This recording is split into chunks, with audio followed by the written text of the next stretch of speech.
तो आज हम बात करने वाले हैं खुशवंत सिंह के एक बहुत ही मशहूर उपन्यास द सनसेट क्लब के बारे में। ये कहानी है दोस्ती की, बुढ़ापे की और जिंदगी के उन पहलुओं की जिन्हें हम अक्सर नजरअंदाज कर देते हैं। चलिए इस दुनिया को थोड़ा और करीब से जानते हैं। कहानी का जो सेंटर पॉइंट है वो है दिल्ली का खूबसूरत लोधी गार्डन। जरा सोचिए, शाम का वक्त है, सूरज ढल रहा है, उसकी आखिरी किरणें पुराने मकबरों पर पड़ रही हैं और ठीक इसी माहौल में एक बेंच पर तीन दोस्त रोज मिलते हैं। ये उनकी फिक्स जगह है, मानो उनकी अपनी एक अलग ही दुनिया हो। तो सवाल यही उठता है कि आखिर ये तीन लोग हैं कौन और ये जो हर शाम इनकी महफिल जमती है, इसका नाम सनसेट क्लब क्यों पड़ा? आइए एक एक करके इन तीनों दिलचस्प किरदारों से मिलते हैं। क्लब के जो पहले सदस्य हैं वो हैं पंडित प्रीतम शर्मा। कह सकते हैं कि वो इस तिकड़ी के इंटेलेक्चुअल पिलर हैं। उनकी बातों में ज्ञान और जिंदगी का तजुर्बा दोनों ही साफ झलकता है। उम्र के इस पड़ाव पर भी उनमें एक अलग ही शान है। तो पंडित जी एक रिटायर्ड ब्यूरोक्रेट हैं और वो भी ऑक्सफोर्ड से पढ़े हुए। पत्नी के गुजर जाने के बाद अब अकेले ही खान मार्केट के एक फ्लैट में रहते हैं। उनका ये अकेलापन जानते हैं उनकी कविताओं में उतर आता है, जो वो अक्सर अपने दोस्तों को सुनाया करते हैं। लेकिन पंडित जी की जिंदगी सिर्फ कविताओं और अकेलेपन तक ही नहीं है। उनकी जिंदगी में एक महिला भी है और इस रिश्ते के बारे में वो बड़े ही मजाकिया और एक रहस्यमयी अंदाज में बताते हैं कि वो अपने ही तरह के कुंवारेपन की जिंदगी जी रहे हैं। चलिए अब मिलते हैं क्लब के दूसरे स्तंभ से, नवाब बरकतुल्ला बेग। वो दिल्ली के गुजरे हुए शाही दौर की एक जीती जागती निशानी जैसे हैं।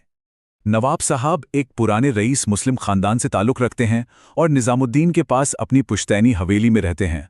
उर्दू शायरी का उन्हें ज़बरदस्त शौक है, अक्सर गालिब को कोट करते रहते हैं। और हाँ, पॉलिटिकली वो कांग्रेस पार्टी के समर्थक हैं। ये जो लाइन है ये उनके पूरे जीवन का सफ़र बयां कर देती है। वो सिर्फ एक रईस नहीं है, बल्कि अलीगढ़ मुस्लिम यूनिवर्सिटी से पढ़े लिखे एक मॉडर्न सोच वाले इंसान भी हैं, जिन्हें परिवार की जिम्मेदारियों की वजह से पढ़ाई बीच में ही छोड़नी पड़ी। और अब बारी है इस तिकड़ी के सबसे जिंदा दिल और रंगीन मिजाज सदस्य की, सरदार बूटा सिंह।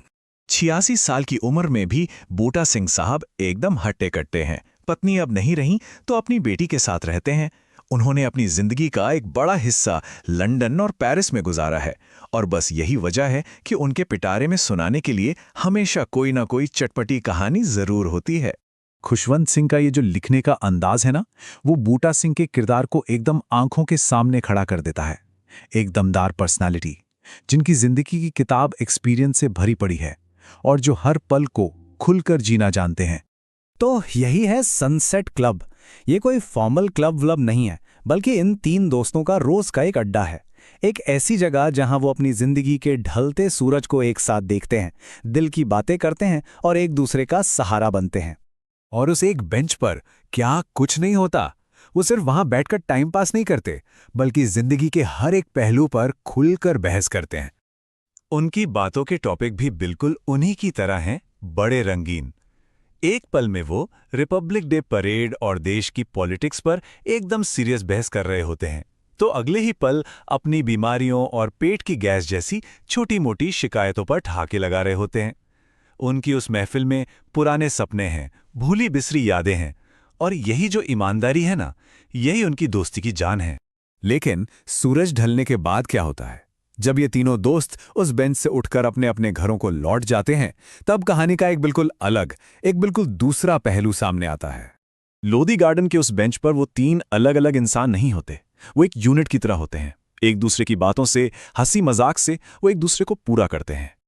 और यहीं इस नॉवेल का जो सेंट्रल आइडिया है वो निकल कर आता है। बेंच पर जिंदगी कैसी है, बहस, ठहाके और दोस्ती से भरी हुई, लेकिन घर की चार दीवारी के अंदर वही जिंदगी अकेलेपन, यादों और दवाइयों के आसपास सिमट कर रह जाती है। ये जो गहरा कॉन्ट्रास्ट है ना, इसे खुशवंत सिंह ने बहुत ही खूबसूरती से पकड़ा है। असल में उनकी ये जो शाम की मुलाकात है, ये सिर्फ एक आदत नहीं, बल्कि एक जरूरत है। यही वो ताकत है जो उन्हें हर रात के सन्नाटे और अकेलेपन से लड़ने की हिम्मत देती है। तो कुल मिलाकर द सनसेट क्लब सिर्फ तीन बूढ़े दोस्तों की कहानी नहीं है।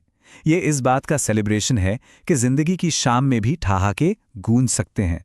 ये दोस्ती का, बुढ़ापे की सच्चाइयों का, चाहे वो कितनी भी कड़वी क्यों ना हो, और हर हाल में जिंदगी को जीने का एक बहुत ही बेबाक और ईमानदार जश्न है। और आखिर में ये किताब हमें एक बहुत जरूरी सवाल के साथ छोड़ जाती है। जब जिंदगी का सूरज ढलने लगता है, जब सारी भागदौड़ खत्म हो जाती है, तो आखिर में हमारे पास बचता क्या है? शायद कुछ दोस्त, कुछ यादें और एक बेंच जहां बैठकर डूबते सूरज को देखा जा सके।